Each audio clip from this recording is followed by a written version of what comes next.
Hey, this is C&D Channel. I'm Chris. This is also Chris, and this is MMA for you. And we're going to be doing our predictions for UFC on Fox 12, Lawler versus Brown, which happens on July 26th. What do you think of this card, my man? Oh wait, before we get into it, actually, let's quick shout out. Yeah. Q's Lounge, Rexy, where you at? Yeah, come out and watch the fights. No cover charge. Westminster Beach Boulevard. It's on Beach Boulevard. It's in Westminster. I don't know. I think the address is on there somewhere. Cool, man. Awesome. Q's Lounge. Yeah, man. So what do you think about this card, my man? Let's see. Robbie Lawler's on it. Anthony Johnson, Clay Guida, Josh Thomson, Jorge and Masvidal. I mean, it looks promising. There's some potential on here. Oh, for sure, man. For sure. Why don't we get started? Why don't we? Okay. On the main event, we have Matt the Immortal Brown versus Ruthless Robbie Lawler. Robbie Lawler has a 23-10 record with 1 no contest, 19 wins by KO or TKO, 1 win by sub. He also has 5 losses by submission. He's 32 years old, training out of ATT. Was pretty much one round away from winning the title against Johnny Hendricks. Definitely found a career resurgence. He's a strong kickboxer with heavy hands, 1 strike, knockout power, a good chin, good takedown defense, and good counter wrestling, man. Yeah. What do you know about Matt Brown? I know that he's on a 7-fight win streak. Trains at AMC Pain Creation. Good Muay Thai, good knees, good cardio, very aggressive. His grappling's been improving. I mean, he's a good opponent. He's on a 7-fight win streak. But when I saw Robbie Lawler in his last fight, he just looked like a different fighter. I'm personally going with Robbie Lawler. Yeah, Robbie Lawler, man. Ever since he came back to UFC, knocked out Cruickshank. Then he beat he's forgot who the guy he beat afterwards. He knocked him out. Then he beat Rory McDonald. And then he got the title shot. Was 1 round away from beating Hendricks.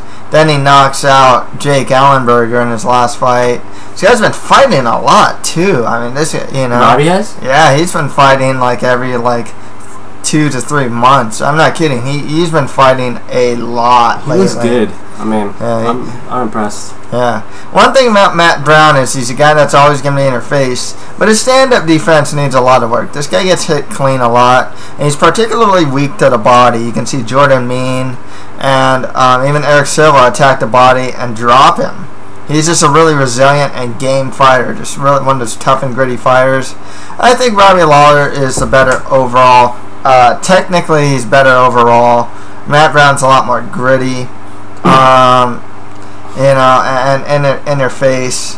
But I think Robbie Lawler arguably hits harder as well, and has really improved his striking, which was already pretty strong. He's not the brawler he used to be. He's more of a technician now. Robbie Lawler for the win here. Okay, next fight after that, Anthony Rumble Johnson fights Antonio Rogerio Nogueira. What do you know about these guys, my man? Is that Big Nog or Little Nog? Little Nog. That's Little Nog, right? Yeah, Little Nog. I mean, everybody knows who Little Nog is. He's kind of old though, isn't he? 38 years old. 38 years young, huh? Young. Yeah.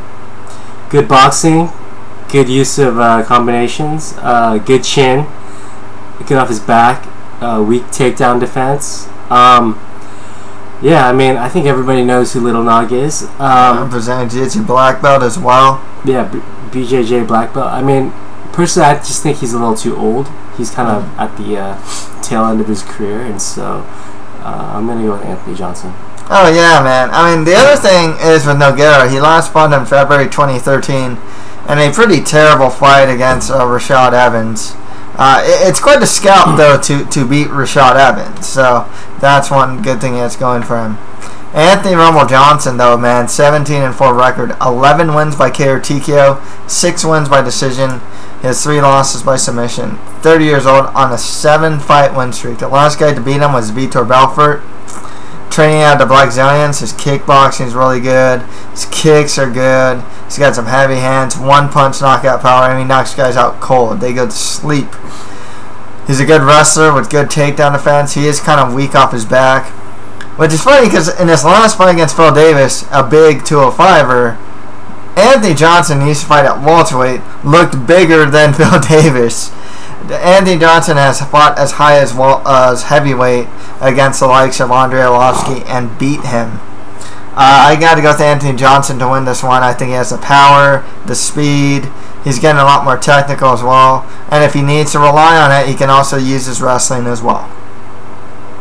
Sounds good. Okay, next fight after that, Dennis Bermudez fights Clay the Carpenter Guida. What do you know about Clay Guida, my man? I know that he trains at Jackson Winklejohn. Yeah. Okay, good wrestling, relentless about getting takedowns. He's just full of energy. You know, he's got good top control, good ground and pound, strong cardio, strong scrambles. He just keeps coming at you, right? Yeah, he gets punched a lot, but he seems to be able to absorb those punches too. So, yeah, I'm gonna go with Clay Guida on this one. Yeah, Guida has a lot more fights than Bermudez. Guida has a 31-14 record with 4 wins by KO TKO and 15 wins by sub, and 6 losses by submission as well. Whereas Bermudez has a 13-3 record, 4 wins by KO TKO, 2 wins by sub, 3 losses by sub. 27 years old on a 6-fight win streak. Dennis Bermudez is pretty much a younger mirror image of Clay Guida, except probably stronger. Like, he's just a strong dude, strong wrestler with good ground and pound and good top control, always pushing forward and really aggressive, super resilient. Stand-up's kind of average. He goes for it though, you know. His stand-up defense is very weak. I mean, he is one of the top as far as guys with weak stand-up defense. He's on along the lines of like Stephen Struve. I think his buddy Joe Warren. I think he trains Joe Warren as well, if I'm not mistaken. With guys just terrible stand-up defense. Guys, he gets dropped or wobbled pretty easily. Clay Guida doesn't have the best stand-up defense either, but it's not. I don't think it's as bad as Bermudez's is. Both these guys very similar, but I gotta go with the younger Dennis Bermudez. I think he can match a lot of what Clay does, if not is better. Probably a better wrestler, probably the stronger of the two. Not as experienced, but I'll go with Dennis Bermudez to win that one. It's fair enough. Okay, next fight after that, Michael Johnson fights Josh Thomson. Michael Johnson, man, this guy coming off one over Melvin Gillard. Looking real good. 15-8 record, 7 wins by KO TKO, 2 wins by sub. He has 6 losses by submission. 28 years old on a 3-fight win streak. Trains out of the Brazilians. He's a good kickboxer. He uses combination and angles really well. His takedown defense has really been improving, but he's kind of weak off his back. What do you know about Josh Thomson, my man? I know he trains at AKA. He's a strong wrestler, strong takedown defense, good scrambles, good stand-up. Uses a cheap kick. Yeah, the front kick. Yeah. Good Brazilian jiu-jitsu. Really well-rounded, huh? He's a pretty well-rounded guy. Actually gonna switch my pick. I'm gonna go with Michael Johnson on this one. Yeah. But I like Josh Thomson. He's a formidable opponent. Yeah, Thomson, 20-6 record with 1 no contest. This guy's carried the Strikeforce lightweight title. Won it against Gilbert Melendez, if I'm not mistaken. Well, I think that did not. Yeah, I think they fought, and that was for the first title holder, if I'm not mistaken. 5 wins by KO TKO, 9 wins by sub. 35 years old. One thing that's interesting to Thomson is, in the UFC especially, he's trading wins and losses. He just lost to Benson Henderson, so according to his record, he should win this fight. Otherwise, I'm going to go with Josh Thomson, but don't sleep on Michael Johnson, though. This guy has steadily improved since he came off the Ultimate Fighter. Okay, next fight after that, we have the Dirty Bird Tim Means versus Hernani Perpetuo. Yep, Hernani Perpetuo has a 17-4 record with 1 no contest, 7 wins by KO or TKO, 4 wins by sub. He's 29 years old, training out of the famed Nova Union with along the likes of Henan Barral, Jose Aldo, Eduardo Dudu Dantes, and others. And has some solid stand-up. Couldn't really get past the boxing of Jordan Mean in his last fight. Actually went for a pretty good leg lock on him though, so showed some pretty good Brazilian Jiu-Jitsu against him as well. Yeah. So, do you know anything about Tim Means, the Dirty Bird, man? I do. Trains at Fit NHB, good Muay Thai. Heavy hands, good elbows, good knees, very aggressive. His takedown defense is a little weak. Yeah, I don't know if the fight's gonna hit the ground anyways. Yeah. It might though. I like Tim Means, I really do. I'm actually kind of tempted to pick him because he is a good fighter, super aggressive guy. Fit NHB is producing some good fighters, like Ray Borg fights out of there now.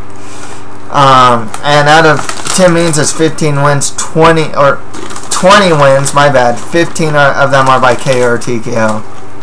I'm leaning towards Hernani Perpetuo. I've heard some really good stuff about him. And he didn't look great against Jordan Mean by any stretch, but he is a pretty good striker. His ground skills are pretty good as well. Gonna go Perpetuo, but not super confident with that. Who do you got? I got Means. Means. Cool. Okay, next fight after that, we got some UFC newcomers as Andreas Stahl fights Gilbert Burns. Gilbert Burns 7-0. Both these guys are undefeated actually. Gilbert Burns 7-0 undefeated record, 3 wins by KO or TKO, 4 wins by sub. He's only 27 years old, training out of the Black Zillions. He's never been past the first round. His stand-up and Brazilian Jiu-Jitsu skills are pretty solid. Right, and Andreas Stahl though 9-0 undefeated, 3 wins by KO or TKO, 1 win by sub. 26 years old. He actually trains out of All Sorts Training Center along the likes of like Gustafsson, Nicholas Backstrom, Magnus Suttonblad. He has good ground and pound, good clinch, good takedown defense. I've been hearing some really good stuff about Gilbert Burns, though. I'm gonna go with him to win that one. Who do you got, man? I got Andreas Stahl. Okay, cool. Next fight after that, Daron, the Detroit superstar Cruickshank fights is it Gamebred or Thoroughbred? No, I think it's Gamebred. Gamebred Jorge Masvidal. You know Masvidal, man. Why don't you tell me about him? Sure. He's got good kickboxing, good kicks, strong chin, improving Brazilian Jiu-Jitsu. His offensive wrestling is also improving. He's just like, he's a pretty game opponent. You know, he's got good counter, what do you call it? Like what Machida, you know, counter striking? Counter striking, I guess. Okay. Yeah, I mean, I like him. Yeah. So I'm going to go with Jorge Masvidal. And one thing about Masvidal that's interesting, he has a 29-8 record with 10 wins by KO or TKO, 2 wins by sub, 2 losses by sub. He's 29 years old, training out of the ATT. One thing that's interesting about him, you saw this in the Pat Healy fight especially, but his takedown defense is really good. And his overall counter wrestling ability to get back to his feet is like phenomenal. He wants a Rustam Khabilov fight. Khabilov could not keep him down. Pat Healy had a hard time taking him down, and if he did, I know he couldn't keep him down either. I don't even think he took him down. Cruickshank though, 15-4 record, 9 wins by KO or TKO, 1 win by sub. He also has 2 losses by submission. 29 years old on a 2-fight win streak. He has a Taekwondo style stand-up. It's really strong kicks, pretty unorthodox. I mean, this guy will throw axe kicks. He'll throw like rear roundhouse to like switch stance, rear roundhouse from the switch stance. Kicks from all different angles and whatnot. Side kicks. He's really good at side kicks. These are freaking good. I know. And he has good takedown defense as well. This is a tough fight. I always tend to estimate Daron Cruickshank. I mean, there's guys I know he can beat, the Mike Rios of the world and whatnot. But when he goes up against a guy that's like pretty good, whether it's like Adriano Martins or John McDessie, he's lost to those guys, but he can win against guys and surprise me too. I'm gonna go with Jorge Masvidal because he has been impressing me as of late.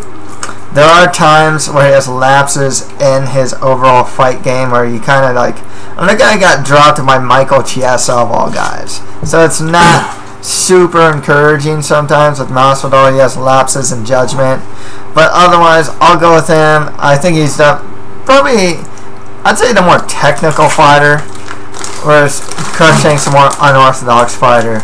I'll go with Jorge Masvidal to win that one. Next fight after that, Patrick Cummins fights Kyle Kingsbury. Kingsbury? Yeah, Kingsbury. What do you know about Kingsbury, my man? I know he's on a 3-fight losing streak. Trains at AKA. Good stand-up, good wrestling, weak off his back. Weak stand-up defense. Last fought on September 2012. Yeah, that was a long time ago. Yeah, man, he got beat up by Jimmy Manu on his last fight. He's gotten beat up by Fabio Maldonado. Couldn't stay off his back against Stephen Bonner. Got dropped and choked out by Glover Teixeira. Yeah. Patrick Cummins, 5-1 record. 3 wins by KO TKO, 2 wins by sub. He also has 1 loss by TKO, so he is a finisher, and he's never been past the second round. Trains out of Rain and King's MMA. His strength really is his wrestling and his ground and pound. His striking's just kind of average. He's on his last fight against Roger Narvaez. And his stand-up defense could use a lot of work. But otherwise, I think he has a superior wrestling to get this fight to the ground. And can use his ground and pound to win this one. I'm going to go with Patrick Cummins. Who do you got, man? I'm going with Kyle Kingsbury. With Kingsbury, okay. Kingsbury. Cool. Next fight I thought we have Mike De La Torre versus the UFC debutant, I guess, Brian T. City Ortega. Mike De La Torre, 12-4 record, 5 wins by KO TKO, 6 wins by sub. He also has 3 losses by submission. Training out of MMA Lab with the likes of Benson Henderson and Alex Caceres and John Moraga, among others. He has good stand-up. In his fight against Mark Bocek, I liked his uppercut, actually. His takedown defense was really improving. He's a good scrambler and good counter wrestler. When Bocek took him down, he just went right back to his feet. T-City, though, man. 8-0 record. 4 wins by sub, 4 wins by decision. 23 years old. I can't tell if it's T-City because he's from Torrance or because he likes to triangle choke. One or the other. But he trains out of Black House. It's his first run to UFC. Has good Brazilian Jiu-Jitsu, like I said. He likes to triangle choke a lot, so he's good off his back. Tapped up Jordan Ronaldo with the triangle choke. Striking is improving, but it still needs some work. I'd say De La Torre is probably the better striker of the two. Sure. I'm going to go with Brian T. City Ortega to win this one. I did like what I saw out of Mike De La Torre, even though he lost to Mark Bocek, though. So it's not a pick I'm super confident in. Who do you got, man? I got Mike De La Torre. Cool. Okay, next one after that, we have the Israeli-born Noad Lahat versus Steven Siler. What do you know about like Steven Siler, my man, or any of these guys, or no? I know he's on a 2-fight losing streak. Trains at Pit Elevated. Good Brazilian Jiu-Jitsu. Good scrambles. Improving stand-up. Yeah. He has a lot more experience than Noad Lahat too. 23-12 record, whereas Noad Lahat has 7-1 record. Steven Siler has 3 wins by KO TKO and 13 wins by sub. So he has more submission wins than Lahat has fights. 5 losses by KO TKO and 5 losses by sub, though, for Siler. He's only 27 years old.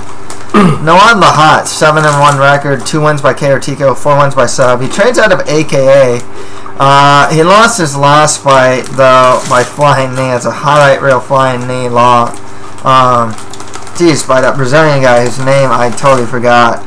He actually has some good judo stand that's pretty average. So it's tough to say because I'm actually still pretty high on Lahat, even though he lost his last fight. But Siler's a guy I tend to underestimate. I think Siler has more experience. He's kind of a gritty fighter. Fought some pretty high-level guys like Bermudez and whatnot. Beating Cole Miller. So I'll go Steven Siler to win that one. Who do you got, man? I got Noad Lahat. Okay, and finally, and I don't know if this is the. By the way, I don't know if this is the finalist card yet. They might add fights. You never know if someone's gonna get injured or whatnot. Maybe I just jinxed it there. But you know, I'm not too sure if this is the finalist card. If there's any more fights, we'll put them in the comment section as far as the predictions. So, 2 UFC newcomers and newly minted UFC female strawweight division as Juliana Juthai Carneiro Lima fights Joanna. Jeez, I had this Chilizik or something like that. It's pretty hard to pronounce. We'll just say Joanna. These are the females? Yeah, 115 pounds. What the? Yeah, they're what adding. Weight category is that? Strawweight. They're adding that division. They have an Ultimate Fighter, next Ultimate Fighter season, coached by Anthony Pettis and Gilbert Melendez. Yeah, I don't know how I feel about that. Training, yeah, it's training. Skinny bitches. Why are you saying that? Why are you being so derogatory? No, that's like the name of a book. Okay. No. Anyways, Joanna has a 6. Joanna has a 6-0. Yeah. 6-0 undefeated record with 2 wins by K or TKO, 1 win by sub. No, that's just like super skinny though. It kind of is. Well, it's straw weight. So, I mean, 115. That's like straw. That's like tiny. It is. Yeah. Yeah. Yeah. It's her first fight in the UFC. She has a good stand up with a really good right hand. Knocked out Rosie Sexton with the right hand in the last fight. And good takedown defense as well. Jutai, 6-1 record. 2 wins by TKO, 4 wins by decision. 32 years old. Also her first fight in the UFC. It's good offensive takedowns. Good Brazilian Jiu-Jitsu skills. Some decent ground and pound. Kind of stalls with the clinch though. I got Joanna Chuijic. I think it's Chuijic actually. Yeah, I got Juliana Carneiro. Okay, let's recap, man. Alright. We have Matt Brown versus Robbie Lawler. I got Robbie Lawler. I got Lawler. Okay, Anthony Johnson fights Antonio Rogerio Nogueira. Who do you got? I got Johnson. Okay, I got Anthony Johnson. Dennis Bermudez fights Clay Guida. I got Guida. Okay, I got Dennis Bermudez. Michael Johnson fights Josh Thomson. I got Josh Thomson. I got Josh Thomson also. I thought you switched your pick to Michael Johnson. Oh, did I? Okay, I got Michael Johnson. Yeah. Tim Means fights Hernani Perpetuo. I'll pick Hernani Perpetuo. I got Tim Means. Okay. Gilbert Burns fights Andreas Stahl. I got Gilbert Burns. I got Andreas Stahl. Okay. Darren Cruickshank fights Jorge Masvidal. I got Jorge Masvidal. I got Masvidal. Okay. Patrick Cummins fights Kyle Kingsbury. I got Kingsbury. Okay. I got Patrick Cummins. Mike De La Torre fights Brian Ortega. I got Brian Ortega. I got Mike De La Torre. Okay. Noad Lahat fights Steven Siler. I'm going with Steven Siler. I'm going with Noad Lahat. And finally, Juliana Carneiro Lima fights Joanna Juizic. I got Joanna Juizic. I got Juliana Carneiro. Okay, cool. So that's pretty much it for our predictions for UFC on Fox 12, Lawler versus Brown. If you have any comments, just leave them below. And I just want to mention a couple things. So, yeah. You know, as of the taping of this show right now, we have July 4th tomorrow. So, you know, hope everybody has a good time and, you know, be safe and all that. And then we have the UFC 175 coming up on Saturday, which is Weidman versus Machida. So that's actually what, you know, that's the fight that I'm thinking about right now.